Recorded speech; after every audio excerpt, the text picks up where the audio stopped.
Helio atomoaren oinarrizko eta lehenengo egoerak itzikatuen laburpentxo bat egiteko, adieraziko ditugu zeintzuk dauzkagun, zeintzuk diren, oinarrizko egoerak eta lehenengo egoerak itzikatu horiek, eta horretarako egingo dugu diagramatxo bat. Diagramatxo baten bidez egingo dugu. Hala eta guztiz ere, egoerak izendatzeko, agian laburrago batean, oso erabilgarria askotan erabiltzen dalako, batez ere agian horren jatorria kimika arloan dugu, da notazio espektroskopikoa, eta segurazki beste arlo batean ja dagoeneko erabili duzue. Bueno, elektroi baten, elektroi bat bakarra badugu, eta Hamilton teorrean ez badago espin orbiten arteko akoplamendurik edo horrelakorik, beraz, normalean, elektroi bat badugu, elektroi bat bakarra badugu, orduan, egoerak definitzeko, izendatzeko, halako N zenbaki kuantikoa eta L zenbaki kuantikoak erabiltzen dira. Baina, L-ren zenbaki kuantikoren ordez, hori ordezkatzen da letra batekin. Eta zeintzuk dira erabiltzen diren L-rekin lotutako letrak ondorengoak dira. L berdin 0-ako erabiltzen da S letra. L berdin baterako erabiltzen da P letra. L berdin birako erabiltzen da D letra. L berdin irurako erabiltzen da F, eta ja hortik aurrera, L berdin laurako erabiltzen da, alfabetikoki ordenatutako letrak erabiltzen dira. L bosterako, daukagu, H eta bar. Eta zeintzuk dira, mintxe agertzen den letra hauen jatorria? Bueno, notazio spektroskopio bez espektroetan ikusteko lerroetatik dator, eta S hori adibidez, ingelesez sharp petik dator, kenduko dokumentik komila horiek, gero P hori ingelesez baita principal, gero D daukagu diffuse, F fundamental, eta besteak ez daukate izenik. Bueno, hauek dira. Orduan, esate baterako, demagun egoera bat dugula N berdin bi, elektroi bat dagoela N berdin bi, eta L berdin bat egoeran dagoela. Orduan, egoera hori notazio espektroskopikoaren bitartez izendatzeko, esango genuke egoera hori dela bi, L berdin bat P dugu, bi P egoeran dugula. Hori da esango nuke. Hori alde batetik. Baina gero bestatetik badago beste notazio edo termino espektroskopiko bat, baita askotan erabiltzen dana, eta hori askotan erabiltzen da, batez ere, bi elektroi edo gehiago ditugunean, edo baita elektroi bat bakarra dugunean, baina L eta S-en arteko akoplamendua sartzen denean. Bueno, kasu horretan erabiltzen den notazio espektroskopikoa pixka bat diferentea da, eta ondorengoa izaten dugu.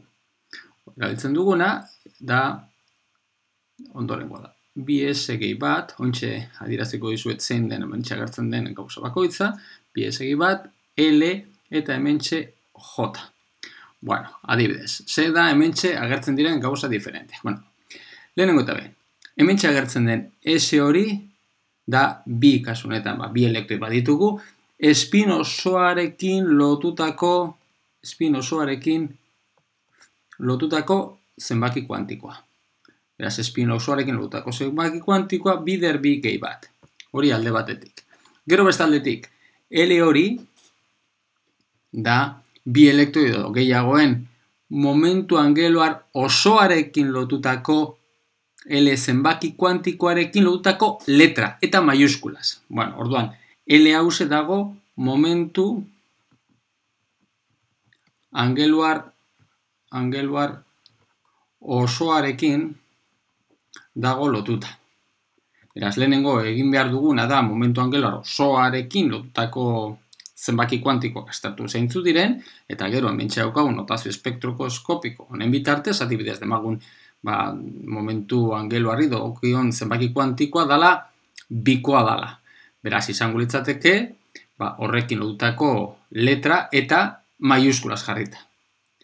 Eta hementxe agertzen den, azkenik agertzen zaigun, J hori, dugu S gehi L den karratua egitean, ze L, S gehi L hori J momentuaren geluar osoa deitzen diogu, beraz, J karratuaren zenbaki kuantikoa dekin dago lotuta.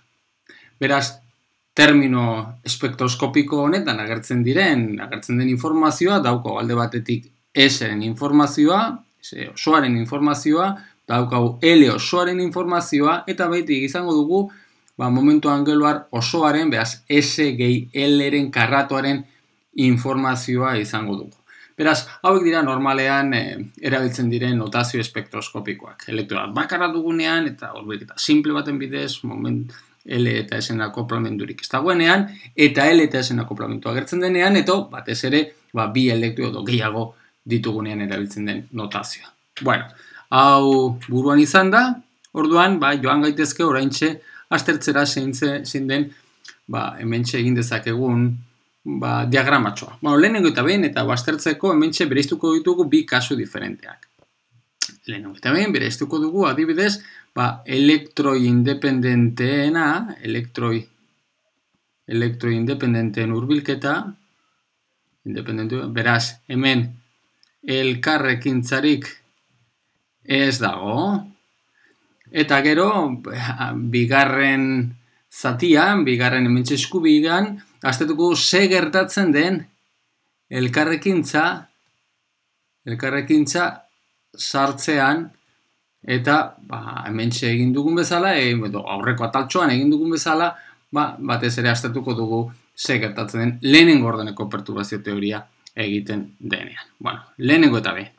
Hementxe diagramak ikusiko ditugu, bakarrik aztertuko dugu zeintzuk ze gertatzen den, oinarrizko egoera eta lehenengo egoerak itzikatuan. Orduan, elektro independenteak ditugunean, elkarrekintzarik ez ditugunean, orduan, hementxe lehenengo egoerak ikusi ditugun aurreko ataltxoan ikusi dugun bezala, bi hauek dira. Non, lehenengo kasutan, oinarrizko egoeraren kasuan, daukagu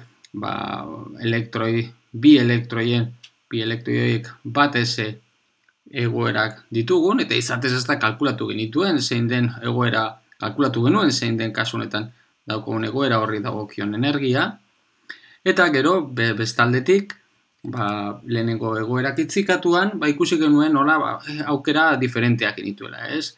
Elektroi batez egoeran egotea eta bestea, bi S egoeran egotea, hori izan daiteke posibilitate bat, eta beste posibilitatea da elektroia batez egoeran egotea eta bestea bi P egoera batean egotea. Eta bi aukera hori diferenteak, zer esanik ez P egoera batean egonik, orduan ML-en arabera hementxe egoera hause endakatua egongo litzateke, ez da? Hementxe bakarrik L-ren ezaguaria bakarrik aztertzen dugu, edo era batean, era honetan izendatzen dugu egoera horiek. Orduan, aukera guzti hauek daukaten energia berdina da, eta izatez kalkulatu genuen, egoera hori hurbilketa, elektroin independenteen hurbilketa, 78 elektroivoltekoa da. Hori alde batetik. Hori bai, elkarrekintza sartzerakoan, oinarrizko egoeran elkarrekintza sartzerakoan, ikusi genuen nola, egoera hause, pixka bat gora egiten zuela, eta hori beste maila batera, beste maila hause genuela. Eta oraintxe elkarrekintza sartzerakoan, orduan ja elektroien independenteen hurbilketatik ategiteko, orduan beste notazio espektroskopikoa erabiliko dugu, eta notazio espektroskopiko horretan, esan genezake, egoera hau dala bat S0. Zergatik bat, ikusi genuen bezala, nola egoera hau, oinarrizko egoeran, derrigorrez antizimetiko izan behar dela, zen berzenez, egoera singletea genuelako, beraz, egoera honi dagokion S osoa, 0 dugu, ez? S osoa, 0. Beraz, hementxe egoean jarri behar den zenbakia da, bi S gehi bat, beraz, horregatik dator, bat hori. Bat hemen, bat agertzeak esan nahi du sistemaren bi elektroen espin osoa 0 dala. Gero bestaldetik hementxe agertzen den S hori dator L osoa, sistemaren L osoa 0 dala. Claro, 0 da, bi elektroien L, edo elektroi bakoitzen L 0 denez, orduan 0 gehi 0 egiterakoan, bi momentua ongela horrein batura egiterakoan, orduan 0 ateratzen zaigu, beraz horrekin lotutako notazio spektroskopikoan, lotutako letra, 0ekin lotutako letra, S eta maiuskulas jarri behar dugunez, 0 dugu. Eta gero hementxe J dugu L gehi S erekin lotutako zenbaki kuantikoa, baina S 0 bat dugu eta L 0 bat dugu, orduan derrigorrez J ere 0 dugu. Beraz, hau da hementxeako notazio spektroskopiko honen jatorria. Hori alde batetik. Baina gero bestaldetik hementxea aukera diferenteak ditugu, eta elkarrekintza sartzerakoan ikusi genuen, eta izatez atera genuen zein den elkarrekintzarekin lotutako ekarpenak, eta segun eta bigarren elektroen egoera ESO edo P izan, orduan ateratzen zitzaigun integrala bat diferentea zen. Izatez, energia bajuena duena da S egoerarekin lotuta dagoena. Orduan emetik, beste bi lerro aterako zaizkigu, bata horrelakoa eta beste bata horrelakoa. Bata egongo da, bat S, bi S egoerarekin lotuta, eta bestea izango dugu bat S, bi P egoerarekin lotuta dagoena. Eta ja, bakoitzean egon da, orduan beste posibilitate diferenteak izango ditugu, segun eta egoera singletean edo egoera tripletean gauden. Beste bakoitzean, beste posibilitate. Orduan, bakoitzatik, bateratzen zaizkigu, bat alako lau posibilitate diferenteak, beraz, lau egoera diferenteak, eta ikusten dugu zein den, ikusiko dugu oraintxe zein den, bakoitzei dagokion notazio espektroskopikoa. Lehengo eta behin, hementxe daukagun egoerak, duen ezaugarriak dira ondorengoak. 3 S bat. Zergatik gora ezazue, lehenengo egoerak itzikatu dagokion espin osoa bat dugula, beraz, egoera tripletea dugula. Orduan, S osoa dugu batekoa, beraz, bi S gehi bat hirukoa dugu. Gero bestaldetik, hementxe elektroi bakoitzen LA 0 dugunez, horregatik L osoa 0 izango dugu, eta J bakarrik S-erena izango dugu, kasu honetan batekoa. Hori, alde batetik. Gero bestaldetik, izango dugu egoera singletea. S0-rekin lotuta dagoena, beraz, gauza bera, baina kasu honetan S osoarekin lotutako zenbaki kuantiko bateko dugu, L osoarekin lotutako notazio espektroskopiko honetan S izango dugu, eta J osoa, derrigorrez, 0 izango dugu, bai? Beraz, hementxe daukaguna da egoera singletea dugu. Eta batez eta bat biperekin lotutakoak, ondorengoak dira, lehenengoa ere, berriro ere, egoera tripletea izango dugu, eta hementxe daukagun egoera ondorengoak dira. 3 P2 egoera, 3 P1 egoera, 3 P0 egoera. Hori alde batetik eta bestaldetik, besteak dira, singlete egoerarekin lotuta daudenak dira, bat P1 egoerak. Zergatik agertzen dira horren beste egoera diferenteak? Lehenengo eta behin, egoera hause tripletea izan da, S berdin bat dugu, orduan bi S gehi bat hirukoa dugu. Baina S bat izan da, J osoa, lehenengo eta behin, hementxe daukagun L osoa dugu, honena 0 dugu, honena bat dugu, beraz, L osoa dugu bat, eta batekin lotutako notazio espektroskopikoan daukagun letra, P dugu, P maiuskulan. Eta gero, J osoa, dugu, S dugu bat, eta L osoa bat dugunez, orduan bat gehi bat, momentuan geloarrak batzerakoan lotutako, zenbaki kuantikoak joango dira L gehi S-tik, bi kasunetan, L minus S-era 0 kasunetan, eta haien arteko aldea bateko izan behar denez, orduan posiblak diren J osoak dira bi, bat eta 0. Eta egoera singletean, S osoa 0 den, horregatik daukagu mentxe batekoa, eta P egoera, hori P momentuan gelo osoa berdin izango dugu, baina J egiterakoan, orduan bakarrik perena izango dugu, hau dan L berdina izango dugu, kasunetan batekoa. Beraz, ikusten duzuenez, hementxe erabat endakatua agertzen zen lehenengo egoerak itzikatu horretatik hainbat lau lerro diferenteak agertzen dira, segun eta zein den L-ren balioak eta L-en balio horretatik singletea edo triplete egoeran agertzen den. Ikusten duzuenez, mentze, ezaugarri interesanteak ikusten dira, esate baterako, hemetik ikusten, lehenengo eta behin, zenbat eta L osoa, egoerak itzikatu honetan, zenbat eta L osoa txikiago izan, hori dagozkien energia, bajuagoa dala, hemen S-rekin lotutako bi egoera hauek daukaten energia, P-rekin lotutako energia, baino bajuagoa dala. Eta gero, L osoa bakoitzean, hementxe dagoen diagrama hauetan, L bakoitzean, zenbait espina handiago izan, energia bajuagoa, hori dela, eta tripleteari dagozkien egoerak, energia, singleterena baino, bajuagoa dala. Interesanteak dira bi ezaugarri horiek ikustea, ze berriro pizka bat urrurago eta elektroian hitzeko atomoak aztertzen dukuna, batez ere askoz zailagoak diren atomoak aztertzerakoan, orduan ere, hementxe ikusitako, atera zaizkigun ezaugarri horiek berri ikusiko ditugulako.